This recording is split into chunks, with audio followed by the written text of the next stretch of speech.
السلام علیکم ورحمۃ اللہ وبرکاتہ۔ آپ کی خدمت میں اسلامی عقائد لے کر حاضر ہوئے ہیں۔ احادیث مبارکہ کی روشنی کے اندر خاتم النبیین جناب محمد الرسول اللہ صلی اللہ علیہ وسلم نے ہمیں جو اسلامی عقائد عطا کیے ہیں ان کے اوپر بات کی جائے گی۔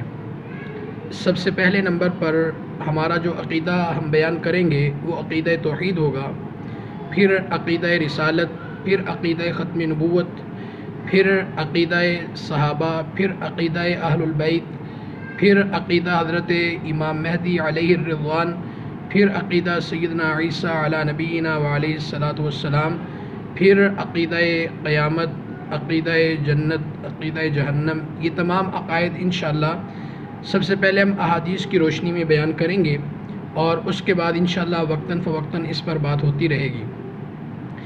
سب سے پہلے جو ہمارے تمام عقائد کی بنیاد ہے وہ عقیدہ توحید ہے۔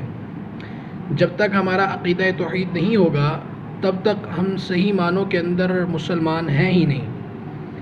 اللہ کی ذات کو ایک ماننا، یکتا واحد ماننا، یہ سب سے پہلے ہمارا عقیدہ ہے، اور جناب نبی دو عالم صلی اللہ علیہ وسلم کو خاتم النبیین ماننا یہ سب سے بنیادی عقیدہ ہے۔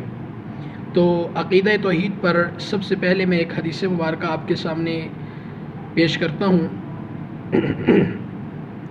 عن معاذ بن جبل رضی اللہ تعالی عنہ قال قال لی رسول اللہ صلی اللہ علیہ وسلم مفاتیح الجنت شہادت ان لا الہ الا اللہ۔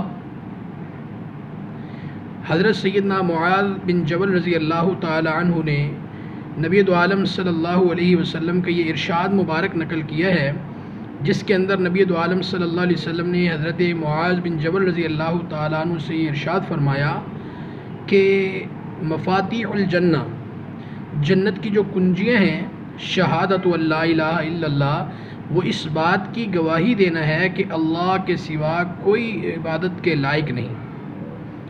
یہ جنت کی کنجیاں ہیں، اور یہ حدیث مبارکہ حضرت امام احمد بن حنبل رحمۃ اللہ علیہ نے اپنی مسند احمد کے اندر 2001 پر اس حدیث مبارکہ کو بیان کیا ہے، اور یہ حدیث انشاءاللہ میں ویڈیو کے اوپر بھی لگا دوں گا تاکہ آپ کو یہ حدیث پڑھنے میں اور یاد کرنے میں آسانی ہو۔ یہ ہم ایک سبق کے طور پر یہ ویڈیو بنا رہے ہیں تاکہ ہمیں اپنا ایک سبق یاد ہو، ہمیں پتہ چلے کہ ہمارے عقائد کیا ہے۔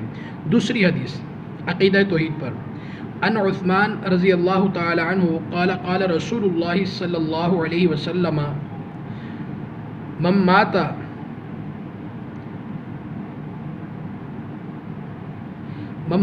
وهو يعلم انه لا الہ الا اللہ دخل الجنت۔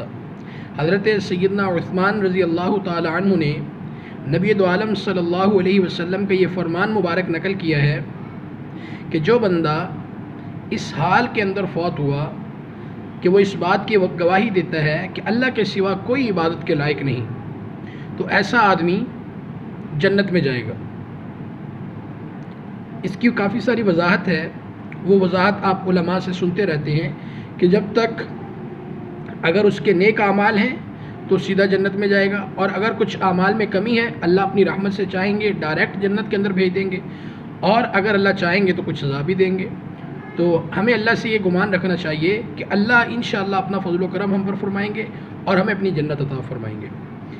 تیسرے نمبر پر عقیدہ توحید کے اوپر جو حدیث ہے وہ میں بیان کرنے سے پہلے یہ بتا دیتا ہوں کہ یہ جو ہم نے حضرت عثمان رضی اللہ تعالیٰ عنہ والی حدیث مبارکہ بیان کی ہے، یہ صحیح مسلم کے اندر حدیث نمبر 136 پر یہ حدیث پاک موجود ہے۔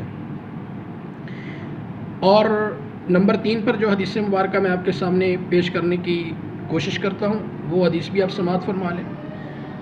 عن عبد اللہ بن عمر رضی اللہ تعالی عنہما قال قال رسول اللہ صلی اللہ علیہ وسلم بنی الاسلام علی خمس شہادت ان لا الہ الا اللہ وان محمد رسول اللہ واقام الصلاة وایتاء الزکاة والحج وصوم رمضان، رواہ الامام الہمام البخاری فی صحیحہ، رقم الحدیث نمبر 8۔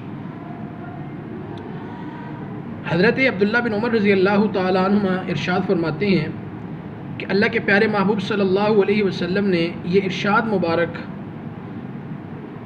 ہمیں بتایا، یہ حدیث ہمارے سامنے اللہ کے نبی علیہ الصلوۃ والسلام نے بیان کی کہ اسلام کی بنیاد 5 چیزیں ہیں۔ سب سے پہلے اس بات کی گواہی دینا کہ اللہ کے سوا کوئی عبادت کے لائق نہیں اور حضرت محمد صلی اللہ علیہ وسلم اللہ کے رسول ہیں۔ نماز قائم کرنا یعنی نماز کا اہتمام کرنا، زکوٰۃ ادا کرنا، اور جب اللہ تعالیٰ اتنا مال دیں، صاحب استطاعت ہو جائے تو پھر جو ہے اللہ کے راستے میں حج کرنا، اور رمضان المبارک کے روزے رکھنا۔ حضرت امام بخاری رحمۃ اللہ علیہ نے اپنی کتاب صحیح بخاری کے اندر حدیث نمبر 8 پر اس حدیث مبارکہ کو نقل کیا ہے۔ امید کرتے ہیں انشاءاللہ یہ ویڈیو آپ کو پسند آئے گی۔ اگر یہ ویڈیو پسند آئے تو اس کو زیادہ سے زیادہ مسلمانوں تک پہنچانے کی کوشش کریں، اور ہمیں آپ کوئی بھی رائے دینا چاہیں تو اپنی رائے سے ہمیں ضرور آگاہ کریں۔ السلام علیکم ورحمۃ اللہ وبرکاتہ، وما علینا الا البلاغ المبین۔